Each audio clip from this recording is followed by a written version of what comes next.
Hello everyone, कैसे हैं आप। वेलकम है आपका फैक्ट्स एंड लॉजिक अकेडमी में। तो आज के सेशन में हम अपने चैप्टर नंबर 2 को कंटिन्यू करेंगे, एसिड बेस और न्यूट्रल। कुछ उसका पार्ट जो है वो हमने कवर अप कर लिया था, अब कुछ पार्ट जो है उसका हम कवर करेंगे। तो सबसे पहले यहाँ पे एक आपको टेबल दिया गया है और टेबल में आपको बताया गया है कि कुछ इन्होंने सैंपल्स दिए। सैंपल्स को क्या करना है कि सबसे पहले है कि colour of blue litmus paper after using the drop of sample. आपने ब्लू लिटमस पेपर लेना है और जब उस पे आप इसकी ड्रॉप फेंकोगे तो क्या होगा। तो याद रखना कि एसिड में जब भी आप किसी ब्लू लिटमस पेपर पे ड्रॉप डालोगे तो आपका जो ब्लू लिटमस पेपर है वो किस में चेंज हो जाएगा, रेड में। और जब रेड पे डालोगे तो नो चेंज, कोई भी चेंज नहीं आएगा। अब सॉफ्ट सोल्यूशन आपका क्या होता है, बेस। अब जो बेस है उसको जब आप रेड पे डालते हो तो वो रेड से किस में चेंज होता है, ब्लू में। और ब्लू में उसका कोई भी चेंज नहीं होता, तो यहाँ पे क्या आ जाएगा, नो चेंज। अब फिर आंवला जूस है, एसिड है, किसमें चेंज हो जाएगा आपका ब्लू लिटमस, रेड में। और रेड में आपका कोई भी चेंज नहीं होता। क्लियर है। फिर टर्मरिक वाटर है जो कि एसिड है, ब्लू से वो किस में चेंज होगा, रेड में। और रेड में वो उसका कोई भी चेंज नहीं होगा। विनेगर एसिड है, फिर किस में चेंज होगा, रेड में। और यहाँ उसका कोई चेंज नहीं होगा। क्लियर है। अब बेकिंग सोडा बेस है तो यहाँ पे उसका कोई चेंज नहीं होगा, पर अगर उसको आप रेड में देखोगे तो वो किस में चेंज हो जाएगा, ब्लू में। लाइम वाटर बेस है तो यहाँ नो चेंज, तो ये किस में चेंज हो जाएगा, ब्लू में। टैप वाटर क्या होता है, न्यूट्रल। न्यूट्रल का मतलब होता है ना वो एसिड है ना वो बेस है, तो दोनों में उसका कोई भी चेंज नहीं होगा, नो चेंज। अब वॉशिंग पाउडर बेस है तो मतलब अब वॉशिंग पाउडर बेस है तो वो किस में चेंज हो जाएगा, रेड में। और यहाँ उसका कोई भी चेंज नहीं होगा। शुगर सोल्यूशन है मतलब no change, no change, neutral है। सॉल्ट सोल्यूशन आपका क्या होता है, न्यूट्रल होता है, तो मतलब no change, no change. Any other मतलब कोई भी कंपाउंड, अब वो एसिड भी हो सकता है, बेस भी हो सकता है, वो डिपेंड करता है उसकी कंडीशंस पे। क्लियर है। अब आगे कहा गया है, now let us analyse table 2.1 and sort the sample into this group A, group B, group C. अब यहाँ पे इन्होंने group A, group B and group C से आपको टेबल दिया गया है। ग्रुप ए में वो सैंपल्स डालने हैं जो ब्लू से रेड में चेंज हुए हैं, और जो ब्लू से रेड में चेंज होते हैं वो आपके क्या कहलाते हैं, एसिड। वो क्या होते हैं, एसिड। जो सोल्यूशन आपके ब्लू लिटमस से रेड लिटमस में चेंज होते हैं वो सोल्यूशन आपके क्या कहलाते हैं, एसिड। और जितने भी एसिड्स हैं वो आपने ए में लिख देने हैं। और ग्रुप बी में कहा है जो आपका रेड लिटमस है वो किस में चेंज हुआ है, ब्लू में, तो वो क्या होता है, बेस। तो वो कहाँ पे आ जाएगा, ग्रुप 2 में। और लास्ट में वो लिखना है जिनमें कोई चेंज नहीं हुआ, ना वो रेड में चेंज हुआ ना वो ब्लू में चेंज हुआ, इट मींस न्यूट्रल, तो वो आपके कहाँ आ जाएंगे, सी में। एसिड आप ग्रुप ए में लिखोगे, ठीक है, और बेस आप ग्रुप बी में लिखोगे, और जितने भी न्यूट्रल रह गए हैं वो आप कहाँ लिखोगे, ग्रुप सी में। क्लियर है। चलो अब आगे चलो। अब यहाँ पे एक लड़की है, वो क्या सोच रही है, I am curious to know, मैं जानने में बहुत इच्छुक हूँ, किस चीज में, what are the red and blue litmus paper strips made of. ये जो आपको रेड और ब्लू कलर की ये आपको दिख रहे हैं पेपर जो दिख रहे हैं, ये एक्चुअली बने किससे होते हैं, ठीक है। Why do you change color when drop of some sample on put on them? और जब आप इसके ऊपर कुछ डालोगे तो ये चेंज कैसे होते हैं, ठीक है। क्वेश्चन है, लड़की है उसके माइंड में क्वेश्चन आ रहे हैं कि ये जो स्ट्रिप्स हैं, पहली बात ये बनी किससे होती हैं, और दूसरी बात कि ये जो है अगर इनमें मैं ड्रॉप डालूंगी तो इनका जो कलर है वो कैसे चेंज होता है। Clear. Let us find out. Litmus is a natural substance. Litmus जो है वो एक natural substance होता है obtained from lichens, जो हमें लीचन से मिलता है, ठीक है। लीचन्स क्या आती है, काई देखी है आपने, वो ही है, वो बताऊंगी आपको अच्छे से। It is available both of a solution, ये आपको सोल्यूशन की फॉर्म में भी मिल जाती है and in the form of paper strip, आपको पेपर स्ट्रिप पे भी मिल जाती है, ठीक है। सोल्यूशन की फॉर्म में भी मिल जाती है और आपको इस तरीके से पेपर जो है वो उसमें भी मिल जाएगी। Now is known as litmus paper, और ये जो पेपर के फॉर्म में मिलती है ये आपकी क्या कहलाती है, लिटमस पेपर। क्लियर है? The litmus paper is available in two colour. अब लिटमस पेपर जो है वो आपको मार्केट में जो मिलता है वो दो कलर्स में अवेलेबल होता है, first of all blue and second is red. Substance that turn blue litmus paper two red, वो सब्सटेंस जो ब्लू लिटमस से रेड लिटमस में चेंज होते हैं वो आपके क्या कहलाते हैं, एसिडिक इन नेचर। वो क्या कहलाते हैं, एसिडिक इन नेचर। और वो सब्सटेंस जो रेड लिटमस से ब्लू में चेंज होते हैं वो आपके क्या कहलाते हैं, बेसिक इन नेचर। जो ब्लू लिटमस से रेड लिटमस में चेंज होते हैं वो आपके कहलाते हैं एसिडिक, और जो आपके रेड लिटमस से ब्लू में चेंज होते हैं वो आपके क्या कहलाते हैं, basic. Since litmus show different colour in acidic and basic, आपको तो पता ही है कि जो आपका लिटमस है वो डिफरेंट डिफरेंट कलर शो करता है एसिड और बेस पे। Solution it is called acid base indicator, उसे हम क्या बोलते हैं, एसिड बेस इंडिकेटर। इतना क्लियर है आपको? Some other substance both natural and synthetic, अब कुछ और भी सब्सटेंस होते हैं जो नेचुरल भी होते हैं और सिंथेटिक भी होते हैं, इनका हम यूज करते हैं एज अ इंडिकेटर। इंडिकेटर का काम तो यही होता है ना कि कौन सी चीज एसिड है और कौन सी चीज आपकी बेस है। Synthetic indicator are made in laboratory, अब ये कहाँ बनाए जाते हैं, लेबोरेटरीज में बनाए जाते हैं। And you will learn more about them in higher classes, जो आप इनको अब बड़ी क्लासेस में पढ़ोगे कि लेबोरेटरी में इनको किस तरीके से बनाया जाता है। क्लियर है? चलो,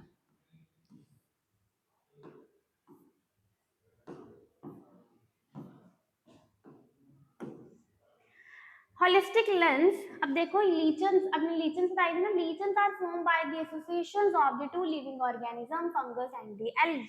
अभी जो लीचन्स हमें कैसे मिलती हैं, जब आपकी फंगस और जो क्या कहते हैं फंगस और एल्गी जब इकट्ठी रहती हैं तो उनसे ऑब्टेन होती हैं। दे ग्रो ऑन रॉक, ये चट्टानों पे मिलती हैं, ट्रीज में मिलती हैं, उन रीजन्स में मिलती हैं जहाँ बहुत ही ज्यादा मात्रा में हवा हो और बहुत ही ज्यादा मात्रा में वहां बारिश होती हो। क्लियर है? लीचन्स कैसे बनती हैं, लीचन्स एल्गी और आपकी फंगस के मिलने से बनती हैं, जब वो इकट्ठे रहते हैं, टुगेदर इकट्ठे रहते हैं, और ये उन रीजन्स में मिलती है जहाँ बहुत सारी बारिश होती है और बहुत ही सारी वहां पे हवा होती है। Do you find lichens on tree in your neighbourhood, क्या आपके पास आसपास किसी ट्री पे ये लीचन्स है? Now let us classify the substance voted in group A, group B, group C. आपने group A, group B, group C कर लिया। The substance in group A, वो substance जो group A में थे, lemon juice, आंवला juice, ठीक है, वाटर, विनेगर टर्न्स, जैसे ब्लू लिटमस पेपर से कहाँ चेंज हुए थे, रेड में। तो ये सब्सटेंस कौन से हैं आपके, एसिडिक इन नेचर। वो सब्सटेंस जो कि ग्रुप बी में है, जैसे सॉप सोल्यूशन है, बेकिंग सोडा सोल्यूशन है, लाइम वाटर है, वॉशिंग पाउडर है, ये आपके किस में चेंज हुए थे, रेड लिटमस पेपर में। तो ये सब्सटेंस क्या कहलाएंगे, बेसिक इन नेचर। अब वो सब्सटेंस जो ग्रुप सी में थे, tap water, sugar solution, salt solution, जिनमें कोई चेंज नहीं हुआ था, ना वो रेड में चेंज हुए थे ना वो ब्लू में चेंज हुए थे, कोई भी उनमें चेंज नहीं हुए थे। ठीक है, तो वो किस नेचर को प्रिडिक्ट करते हैं फिर, ये तो आपने क्या दिया कि जो ब्लू से रेड में हुए हैं वो एसिड है, रेड से ब्लू में हुए हैं वो बेसिक है। अब जो चेंज हुए ही नहीं है तो उनका नेचर क्या होगा, फिर वो भी तो कुछ ना कुछ नेचर के कहलाएंगे ना। तो ये सब्सटेंस आपकी कहलाती है न्यूट्रल, जो किसी में भी चेंज नहीं होते, ना वो एसिड है ना वो बेस है। तो ऐसे सब्सटेंस आपके क्या होते हैं, न्यूट्रल, जिनमें कोई चेंज नहीं होता, because they are neither acid nor base, ना वो एसिड है ना ही वो आपके बेस है। तो ऐसे सब्सटेंस आपके क्या कहलाएंगे, neutral.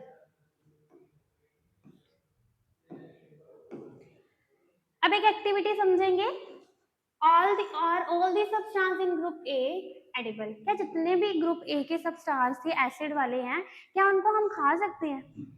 Have you ever tasted edible substance, क्या उनको आप टेस्ट कर सकते हो? Can you recall their taste, आपने उनका टेस्ट बताना है। You will find that this substance taste sour, अगर उनके हम टेस्ट की बात करें तो वो सोर मतलब खट्टा होता है, उसका टेस्ट जो होता है वो खट्टा होता है, खट्टापन होता है उसमें। Thus we can say substance that taste or tend to contain acids and they are acidic in nature. वो खट्टे क्यों है, क्योंकि उनका जो नेचर है वो कैसा है, एसिडिक है। वो सब्सटेंस कैसी है, एसिड है, जिनकी वजह से उनका जो टेस्ट है वो क्या है, खट्टा है। Do you taste anything until asked to do you taste any unknown substance, कहते हैं जिसकी चीज के बारे में आपको पता ना हो उन चीजों को कभी भी आपने टेस्ट नहीं करना है, उन चीजों को कभी भी आपने टेस्ट नहीं करना है, ठीक है। Some common edible substance and the name of the most common acid present in them, कुछ ऐसे एसिड होते हैं जिनको हम खा लेते हैं, जैसे आपके ऑरेंज में सिट्रिक एसिड पाया जाता है, आपके आंवला में स्कॉर्बिक, ठीक है, और सिट्रिक एसिड पाया जाता है, आपके मैंगोज में टार्ट्रिक एसिड पाया जाता है, और अगर मैं टोमेटो की बात करूँ, टमाटर की बात करूँ, तो उसमें सिट्रिक और ऑक्सैलिक एसिड दोनों पाए जाते हैं। और कुछ एसिड ऐसे हैं जिनको हम नहीं खा सकते, जो हमारे हेल्थ के लिए बिल्कुल भी अच्छे नहीं है। अब देखो, find out and right the name, कुछ एसिड्स के आपने नेम बताने हैं कि लेमन में कौन सा पाया जाता है, कर्ड में कौन सा पाया जाता है, और क्या कहते हैं आपकी उसमें कौन सा पाया जाता है, तो ये कुछ आपने बताने हैं। अगर मैं बात करूं तो लेमन में आपका सिट्रिक एसिड पाया जाता है, लेमन में सिट्रिक पाया जाता है, कर्ड में आपका लैक्टिक पाया जाता है, इसमें आपका टर्मरिन में आपका टार्ट्रिक एसिड पाया जाता है, और अगर हम विनेगर की बात करें तो विनेगर में आपका एसिटिक एसिड पाया जाता है, ठीक है। Let us take one of the substance baking soda solution from group B. अब ग्रुप बी में आपका बेकिंग सोडा था। अब बेकिंग सोडा को क्या करना है, अपनी फिंगर्स पे लेके उसको अच्छे से रब करना है, तो क्या होगा, आपको क्या फील होगा, सोपी और स्लिपरी, जैसे हाथ स्लिप करते हैं ना, आपको ऐसा फील होगा कि वो स्लिप कर रहे हैं, हमारे हाथ स्लिपरी है, वो तिलकन है जिसको तिल, ठीक है, तिलक रही चीज कोई भी। Basic substance are generally slippery to touch, जितने भी बेसिक सब्सटेंस होते हैं उनकी पहचान क्या होती है, वो स्लिपरी होते हैं, ठीक है, वो कोई भी चीज स्लिप कर जाती है वहां से। Also base is generally test bitter, वैसे तो जितने भी बेस होते हैं अगर उनका हम टेस्ट देखें तो वो कड़वा होता है, but everything that test bitter में नॉट कंटेन अ बेस, तो जरूरी नहीं है कि जितने भी कड़वी चीजें हैं वो सारी की सारी बेस ही हों, ठीक है। फॉर एग्जाम्पल बिटर गॉड, जिसको आप करेला बोलते हो, कुछ ऐसे bitter taste but is not basic in nature, बेशक वो कड़वा होता है खाने में बट वो बेसिक नेचर का नहीं होता, ठीक है, ये याद रखना। अभी क्या ये क्वेश्चन क्या पूछ रहा है कि now I can check the nature of floor cleaning liquid using indicator. अब मैं क्या करूंगा, अब कोई चीज एसिड है या बेस है तो उसको क्या कर सकता हूँ, मैं इंडिकेटर से पता कर सकता हूँ। अगर उसका कलर इसमें चेंज हो जाएगा, उसमें चेंज हो जाएगा, तो वो तो पता चल जाएगा कि ये चीज एसिड है या फिर बेस है। अब लड़की क्या सोच रही है, if litmus is not available, मान लो कि लिटमस अब आपके पास नहीं है, तो आप कैसे चेक करोगे, are there other natural substance that serve as acid और बेस, क्या इसके अलावा कोई चीज है जिससे हम पता कर सकते हैं कि हमारी चीज एसिड है या फिर हमारी चीज बेस है।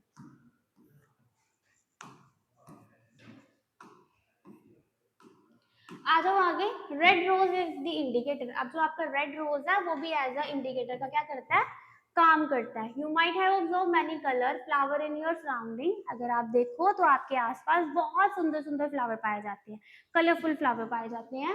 Try making your indicator using this flower. अब क्या करना है, इसको आप प्रिपेयर कैसे करते हो, तो collect some fallen petals on the red roses available in your surrounding. It is advised not pluck flower, कहते आपके आसपास जो इसकी पंखुड़ियां पड़ी होंगी आपने वो कलेक्ट करनी है, इसको तोड़ना नहीं है। Yes, you may pick petals or flower fallen on the ground. जो पंखुड़ियां नीचे गिरी होंगी उसी को ही लेना है, इनको नहीं तोड़ना आपने, ठीक है। Take a fistful of the collected petals of red rose and wash them water. अब ये जो आपने पंखुड़ियां कलेक्ट की हैं इनको अच्छे से पानी से धो लो, वॉश कर लो, फिर crush the petal using a mortar और पेस्टल, मॉर्टर और पेस्टल की हेल्प से इसको आपने क्या करना है, क्रश करना है। Place them in glass tumbler, फिर ये जो आपको ग्लास दिख रहा है इसमें आपने डाल देना है। Pour some hot water into the glass tumbler to ensure that crushed flower petals are completely immersed. इसमें गरम गरम पानी डालना है ताकि वो अच्छे से क्या हो जाए, घुल जाए, ठीक है। A questioner performs step under the supervision of the adult, किसी बड़े की मदद से ये आपने चीज करनी है, आपने ये चीज अकेले नहीं करनी है। Cover the glass tumbler with the lid, ये जो ऐसे लेड से ढका हुआ है इस तरीके से आपने क्या कर लेना है, इसको कवर अप कर लेना है 5-10 मिनट के लिए। The water become colour and filter it, आपका जो वाटर है वो कलर हो जाएगा, फिर फिल्टर पेपर से उसको आपने क्या कर लेना है, फिल्टर कर लेना है। The filter liquid filtration is required flower extract to be used acid base indicator. फिर एज एसिड बेस इंडिकेटर आप इसको क्या कर सकते हो, यूज कर सकते हो। ठीक है, तो ये था आज का आपका सेशन। उम्मीद करती हूँ जितना आपको करवाया वो आपको अच्छे से पसंद आया होगा, और अगर आपको अच्छे से पसंद आया होगा तो वीडियो को लाइक शेयर कमेंट जरूर करना। अब हम नेक्स्ट सेशन में इसका जो टॉपिक रह गए हैं वो कवर अप करेंगे। ठीक है, थैंक यू।